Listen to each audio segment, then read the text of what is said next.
Bonjour, Sébastien Béguin, donc vous êtes un nouvel adhérent de chez UPR. Est-ce que vous pouvez nous dire qu'est-ce qui vous a poussé aujourd'hui à rejoindre l'UPR? Alors tout simplement, moi j'ai rejoint l'EPR juste avant le premier tour. C'est un engagement de conviction parce qu'effectivement depuis un an je m'interrogeais sur quel parti ou quel rassemblement est pour moi celui qui représente mes idées. Voilà. En tout cas pour moi c'est l'UPR qui représente mes idées aujourd'hui. J'ai envie de m'investir dans ce projet, de sortir de l'Union européenne, de m'investir effectivement dans les campagnes législatives et d'aider nos candidats à porter les valeurs de l'UPR. Très bien. Est-ce que vous avez toujours milité ou c'est une première initiative de votre part suite à justement la présentation de M. Asselineau? Alors, moi j'ai toujours été passionné. Voilà, j'ai toujours été passionné par le débat politique, j'ai toujours été passionné par le débat d'idées, j'ai toujours été aussi intéressé des questions économiques, des questions historiques, des questions sociétales en général. Voilà, tout simplement. L'engagement, moi ça me permet tout simplement de, on va dire, valider. Tout simplement cette envie de faire de la politique, cette envie d'aider les gens à améliorer leur quotidien. Voilà. Très bien. Est-ce que vous voulez rajouter d'autres choses pour les adhérents de l'Indre? Oui, tout à fait. Il ne faut pas hésiter à rejoindre l'UPR, qui est un parti démocratique, qui n'a rien à voir du tout avec les idées préfabriquées qu'on pourrait avoir des partis politiques aujourd'hui. Rappelons quand même que notre parti, c'est quand même celui qui a zéro dette, qui a zéro argent public, qui aujourd'hui, le parti est complètement financé par les adhérents. C'est un parti libre, tout simplement.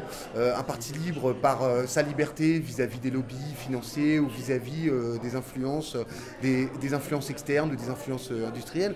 Mais c'est aussi un parti qui est libre dans ses idées. Voilà. Aujourd'hui, on a un fil conducteur qui est la sortie de l'Europe, mais rien ne nous empêche aujourd'hui de proposer des solutions au niveau local, de proposer des solutions au niveau régional et de permettre d'avoir une autre vision, tout simplement. Voilà, ce qui est important, c'est la vision d'ensemble. Et moi, cette vision, je la retrouve chez l'UPR. Merci à vous, M. Sébastien Béguin. Alors, M. Philippe Rubel, vous avez peut-être quelque chose à dire à tous nos adhérents suite à ces élections? Oui, ça a été un formidable cadeau pour nous parce que là, on assiste vraiment à une caricature de campagne électorale avec vraiment la mise en place, la mise en route d'une république bananière. On s'aperçoit tout simplement que parce que quelqu'un il est fortement médiatisé, eh bien, il passe automatiquement à la tête de l'État. Alors je pense que c'est quand même assez inquiétant.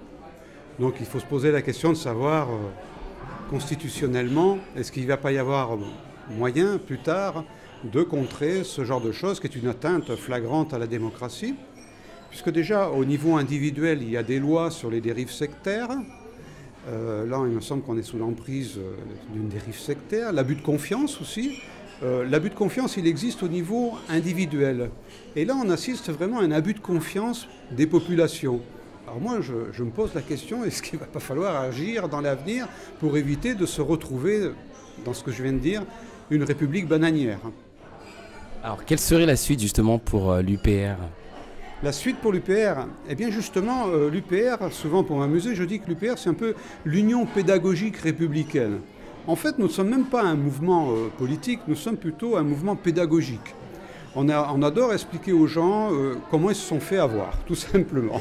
Et là c'est excellent, on vient de nous faire un cadeau absolument magnifique, parce qu'il y a énormément de mécontents de tous les bords, gauche, droite, tout ce qu'on voudra, et tous sont en train de se poser la question, mais comment ils ont réussi à nous couillonner comme ça? Alors pour nous, évidemment, c'est du pain béni. À chaque fois qu'on va faire des réunions pour expliquer aux gens comment ils se sont fait avoir, on va refuser du monde. Et on va vraiment se régaler. Voilà ce que j'en pense. Et concernant les législatives qui arrivent, comment est-ce que l'UPR s'organise?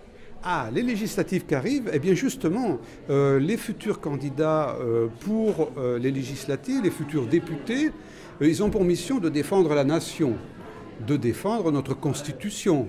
Donc il va y avoir des choses à remettre au goût du jour. Essayer de demander, mais qui a enlevé le crime de haute trahison dans notre Constitution? Qu'est-ce qui les a motivés pour faire ça? Et pourquoi on l'a fait? C'est assez curieux, ça me gêne un peu. Savoir aussi si on ne peut pas mettre en place des lois qui protègent. On a des lois qui protègent les citoyens, mais il va peut-être falloir aussi faire des lois qui protègent les populations. Voilà ce que j'en pense. Alors, ça va être un peu le but du député, monter à la tribune et puis de secouer un peu le cocotier, quoi. Et donc vous allez aussi aider pour l'Indre avec un projet. Est-ce que vous allez suivre toujours la ligne de la sortie de l'Europe pour ces législatives, ou est-ce que vous allez essayer de trouver des solutions aussi locales, justement toujours avec une ligne de sortie de l'Europe, bien sûr? Alors justement, la sortie de l'Europe, c'est très intéressant lorsqu'on explique aux gens comment ça les atteint dans leur vie quotidienne.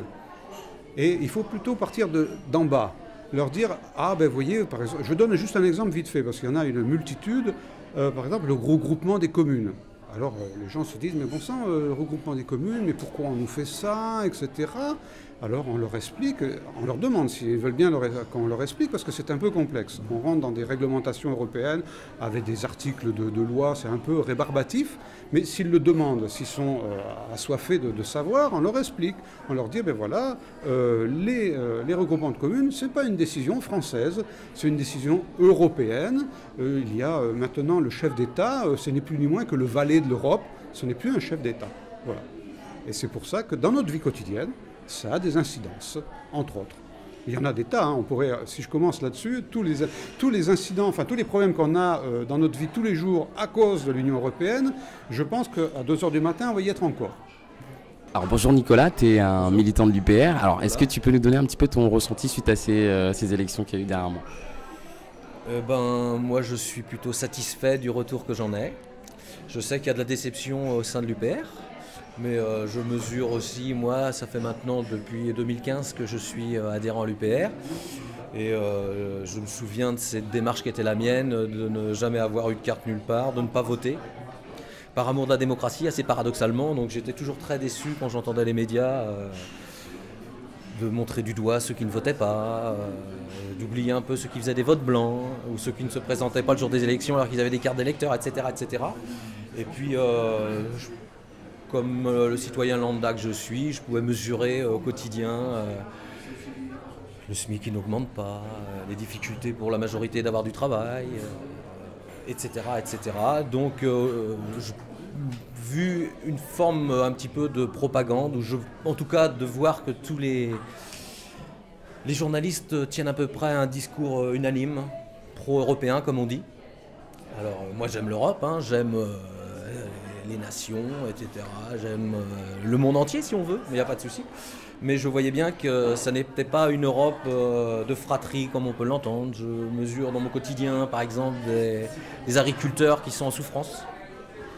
Je crois qu'il y en a un par jour qui se suicide. Enfin, donc voilà, on parle de paix. Pour moi, c'est une guerre, ça. S'il y a un Français qui tombe tous les jours, quand je vois, à juste titre, souvent le battage médiatique qu'il y a autour des attentats, je me dis qu'il y a un attentat. Voilà. Et donc je crois voir des visages, alors peut-être que je me trompe, mais j'aimerais avoir des réponses à ça.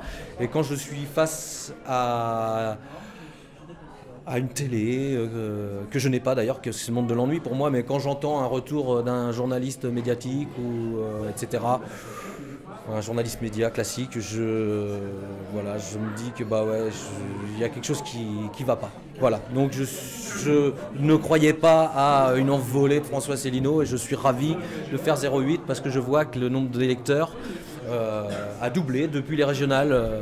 Voilà, donc c'est parfait. Oui, justement, Nico, je sais que toi, tu es très actif sur le terrain et que voilà, tu as aussi participé au collage des affiches jusqu'à minuit. Quel message tu pourrais donner à tous les militants qui sont peut-être déçus ou qui se disent c'est dommage, je pensais qu'on pourrait faire plus. Là, on a fait un score de 1%. Il y en a, ils minimisent. Mais toi, qu'est-ce que tu en penses, qui a été sur le terrain? Je ne sais pas si j'ai des messages à leur donner, mais je peux pas parler de moi. C'est pour ça que je suis là. Et moi, je m'étonne tous les jours de coller des affiches quand je les colle, parce que pour moi, c'était le monde du ridicule. Je voyais ces gens qui collaient des affiches pour des partis que je les croyais dans des croyances, justement. Je les prenais pour des pigeons, un mot un peu, tu vois, j'étais sombre par rapport à eux. Aujourd'hui, je les comprends. Je les vois comme des gens qui sont sous une propagande, comme sûrement je suis aussi à d'autres endroits. Je ne détiens pas la vérité, etc., etc. Mais ce que je peux dire, c'est que... Alors peut-être que je suis un optimiste de par nature, mais bon, moi je mesure que dans le lieu où j'habite, il y a des pourcentages supérieurs aux autres endroits parce qu'on a donné vraiment un coup de collier énorme par rapport à l'affichage. Alors évidemment, une affiche c'est froid et ça manque un peu d'envergure, je trouve. Mais si ça peut tirer les gens vers l'UPR, au moins s'ils ne viennent pas à l'UPR, qu'ils entendent un discours niveau. Je pense que c'est ça en fait. Moi, c'est le chemin qui m'intéresse. Voilà. Et donc mon chemin, moi, me ravit tous les jours. Si effectivement il y a des gens qui vont entendre un nouveau son de cloche, ben, ils auront peut-être une vision différente et puis peut-être qu'ils vont me contrer aux endroits où je crois détenir des vérités. Donc voilà. Voilà, moi c'est le message que j'ai envie de donner aux gens. Si je devais en donner un, allez-y les gars, collez des affiches, venez à l'UPR pour discuter avec nous et puis on mûrira ensemble. Voilà. Très bien, merci beaucoup Nico et encore félicitations pour le travail que tu as fait sur le terrain pendant toute cette campagne. Ne me dis pas merci, si je l'ai fait c'est que j'étais à ma place. Ça continue encore pour les législatives? Ouais, ben, de toute façon on va suivre la logique initiale, c'est-à-dire que on va se confronter à l'extérieur et puis on va mûrir avec la population et j'espère qu'on apportera les meilleurs éléments et qu'on va venir vers nous avec les meilleures intentions du monde et qu'on va grandir ensemble. Voilà. Merci encore Nico. À bientôt.